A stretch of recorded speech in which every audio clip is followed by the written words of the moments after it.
کام کر رہے ہیں، ہالینڈ کے رہنے والے ڈاکٹر صاحب ہیں. توجہ ہے میری بات پر آپ عزیزوں؟ ڈاکٹر صاحب کہتے ہیں کہ میں نے یہ سنا تھا کہ مسلمان دہشت گرد ہیں، یہ بم بلاسٹ کرتے ہیں. تو میں جہاں لفظ اسلام آتا تھا نا وہاں سے میں تھوڑا بچ جاتا تھا، پیچھے ہٹ جاتا تھا. لیکن میرے مزاج کے اندر یہ بات شامل تھی کہ میرے اندر اللہ نے بڑا انسانیت کا جذبہ رکھا ہوا تھا. تو میں ایک تنظیم قائم کر رہا تھا. میرا خیال تھا کہ ایک ایسی جماعت بناؤں کہ جو پوری دنیا کے اندر اسلام، توجہ ہے میرے عزیزوں کی، کہتے میرا خیال تھا ایسی جماعت قائم کروں کہ جو پوری دنیا میں لوگوں کی خدمت کرے اور بغیر امتیاز کے کرے، اسلام والوں کی بھی اور غیر مسلموں کی بھی. لیکن مجھے بڑا دھچکا رہتا تھا کہ مسلمان سخت گیر قوم ہے. میں نے بہت ساری جماعتوں کا منشور اور دستور منگایا اور میں نے کہا میں اپنی جماعت کا دستور لکھوں گا تو پہلے ذرا سارا میں مطالعہ کر لوں. ڈاکٹروں کا ٹیبل ہوتا ہے، اس کے اوپر نا شیشہ لگا ہوتا ہے، نیچے وہ جو چیز ضروری ہوتی ہے وہ رکھ لیتے. کہتے ایک مصر کے مولانا صاحب آئے ہوئے تھے ہالینڈ کے دورے پر، اچھی انگریزی جانتے تھے تو کسی وجہ سے علیل ہو گئے. میرے پاس وہ آئے اور انہوں نے دیکھا کہ میں انسانی حقوق پر کچھ لکھ رہا ہوں، کام کر رہا ہوں. تو وہ دیکھ کر کے مجھے کہنے لگے کہ ڈاکٹر صاحب آپ کوئی تنظیم قائم کر رہے ہیں؟ میں نے کہا ہاں. تو کہتے انہوں نے ہلکا سا ٹچ دیا، زور نہیں دیا، اور ویسے بھی جو ہلکی بات ہوتی ہے وہ ذرا دل میں جلدی بیٹھ جاتی ہے. کہتے ہیں ہلکا سا ٹچ دیا، کہنے لگے اگر کبھی موقع ملے تو میرے نبی پاک کی بھی سیرت پڑھ کے دیکھیں، بس ہلکی سی بات. اور وہ جملہ چھوڑ گئے. اعلیٰ حضرت فاضل بریلوی علیہ رحمہ نے لکھا ہے ضروری نہیں کہ تم جو کہہ رہے ہو وہ منوا کے اٹھو، لیکن میسج ضرور چھوڑ دیا کرو. جب انسان کے ذہن میں بات ہوتی ہے نا، یہاں سٹاک ہوتا ہے جب بات کا، تو جب وہ کام کرنے لگتا ہے تو ایک دفعہ وہ بات سامنے ضرور آتی ہے. کہہ دیا کرو. انہوں نے کہہ دیا کہ ڈاکٹر صاحب ایک دفعہ حضور کی سیرت بھی پڑھ لیں. کہتے ہیں میرے ذہن میں بات بیٹھ گئی. مصروف آدمی تھا، زیادہ تو نہیں میں مطالعہ کر سکتا تھا، لیکن میں نے ایک دن 10 منٹ گھر میں ملے تھے تو میں کمپیوٹر پہ بیٹھا اور میں نے کہا کہ انگریزی میں جو کتابیں حضور سید عالم صلی اللہ علیہ وسلم کی سیرت کی ہیں ان کو ذرا دیکھتا ہوں. تو فرماتے ہیں کہ میں نے نیٹ پہ سرچ کیا، پہلی حدیث آئی اور میں کلمہ پڑھ کے مسلمان ہو گیا. حدیث کہاں ہے؟ سبل الہدی والرشاد میں بھی ہے، کنز العمال میں بھی ہے، مسند احمد میں بھی ہے، ابن اسحاق میں بھی ہے، ابن اشام میں بھی ہے، اور شاید سیرت کی تمام کتابوں میں آپ کو روایت مل جائے. نبی پاک صلی اللہ تعالیٰ علیہ وسلم کی حدیث اور روایت کرتے ہیں حضرت سلمان فارسی رضی اللہ تعالیٰ عنہ، اور ساتھ ہیں سیدنا بلال حبشی رضی اللہ تعالیٰ عنہ. فرماتے ہیں ہم نہ گھر سے نکلے، حضور نے فرمایا ذرا جلدی چلو ایک ضروری کام ہے.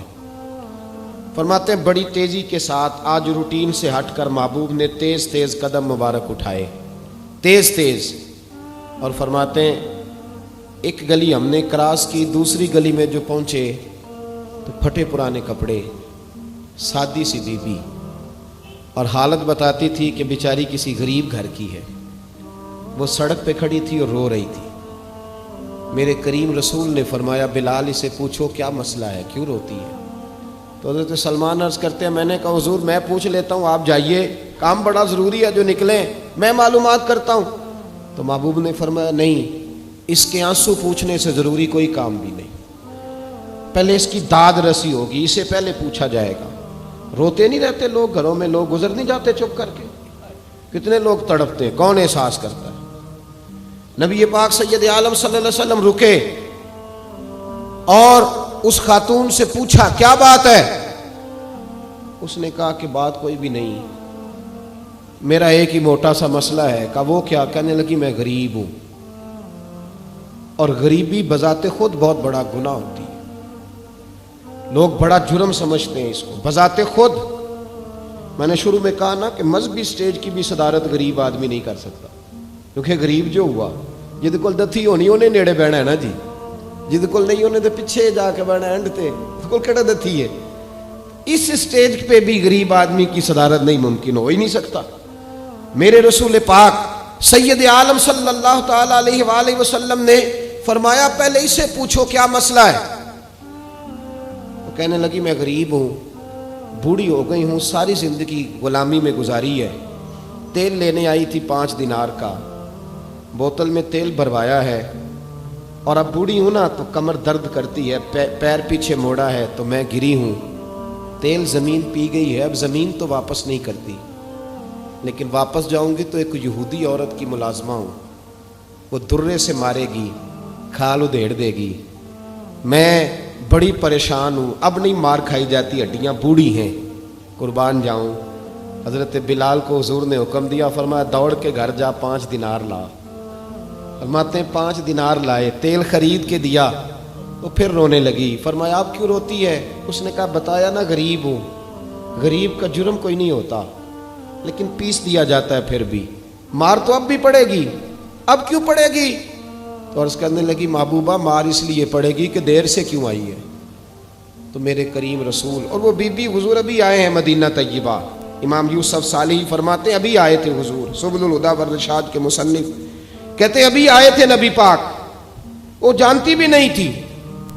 تو سید عالم صلی اللہ تعالی علیہ وسلم نے فرمایا اچھا مار پڑے گی؟ کہا ہاں. او بھائی کونسلر جو کل آپ کو کہہ رہا تھا نا میں آپ کا خادم ہوں, کونسلر بے گناہ, بلکہ ہمارے ایس ایچ او صاحب اگر چودھری پہ پرچہ آ جائے تو اس کو ٹیلی فون کر کے پوچھتے ہیں صاحب جی تہاڈے خلاف درخواست آئی ہے, ادا کی کرنا ہے. تو غریب آدمی بیچارہ, اس کی غلطی یہ تھی کہ وہ غریب تھا, تو اس نے ریڑھی لگا لی چوک میں, اس کو دبوچ کے لے گئے, تینوں پتہ نہیں اتنے نہیں کھلوئی دا. تو اس کے پاس کل انویسٹمنٹ ہی 5000 تھی, سارا لے گئے. پھر وہ کونسلر صاحب کے پاس چلا گیا, سر میرے نال چلے آجے ذرا میں تھانے جانا ہے. انہوں نے کہا گڈی کرائی آ, پیسے ہے نہیں, ایویں تھانے جائیدا ہے. اب وہ گاڑی لایا ہے, پتہ نہیں کہاں سے لایا ہے, تھانے پہنچا ہے. اور یہ ہے ہمارا حال کہ وہ ایس ایچ او بھی بیٹھا ہے کرسی پہ, اور کونسلر بھی کرسی پہ بیٹھا ہے, اور وہ غریب پیروں میں بیٹھا ہے, اور ہاتھ باندھ کے کہہ رہا میری ریڑھی دے چھڈو, میریاں 4 دھیاں نے, تو میں شامی کھانا کھڑنا ہے. کدھر گیا امت کا وہ ذوق؟ ساری زندگی نعتیں سننے والوں بتاؤ تو صحیح, نعت نے تاثیر کیا دی ہے روح کو؟ اگر ابھی بھی گھاڑی غریب کے پاس کھڑی نہیں ہوتی تو پھر کیا اثر ہوا ساری زندگی نعت سننے کا؟ میرے مصطفیٰ کریم سید عالم صلی اللہ تعالی علیہ وسلم نے فرمایا اس خاتون سے یہاں کونسلر ساتھ نہیں جاتا, کہتا ہے کر دیا ٹیلی فون, سویرے 9 بجے پہنچ جانا. پر کائنات کی سب سے معزز شخصیت حضرت سیدنا بلال حبشی رضی اللہ تعالیٰ عنہ فرماتے ہیں میرے نبی پاک نے فرمایا بی بی چل میں تیرے ساتھ چلتا ہوں.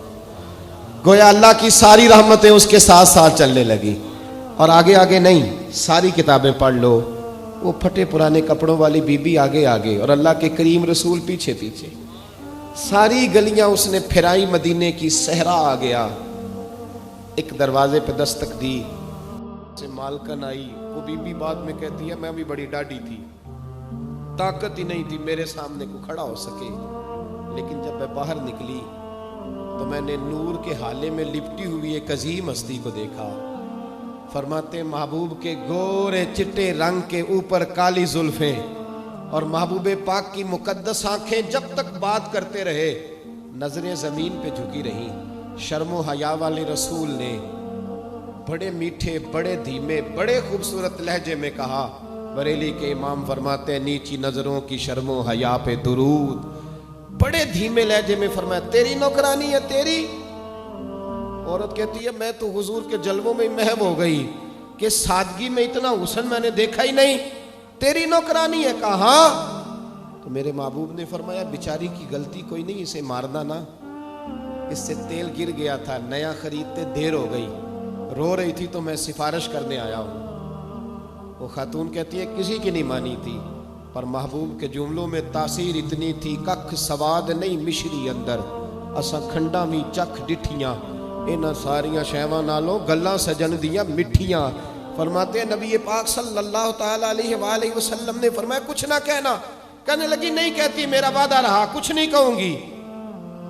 اب میرے حبیب نے پھر نظر اٹھائی اور اس غریبنی کی طرف دیکھا اور فرمایا تو اگر کہے تو میں جاؤں, تو اگر کہے تو میں, خود بھیک دیں خود ہی کہیں منگتے کا بھلا ہو, تو اگر کہے تو میں جاؤں.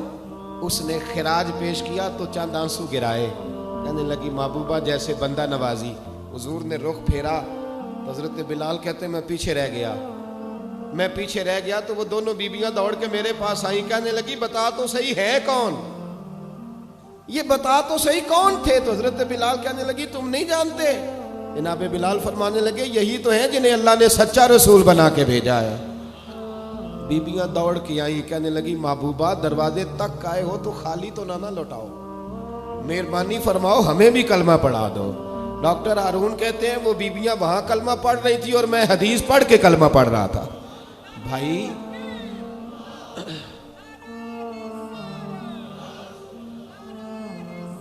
اگر دولت احساس ہے نا پھر تو زندہ ہے، جو زندہ ہوتا ہے اس میں لچک ہوتی ہے، جو مر جاتا ہے وہ اکڑ جاتا ہے۔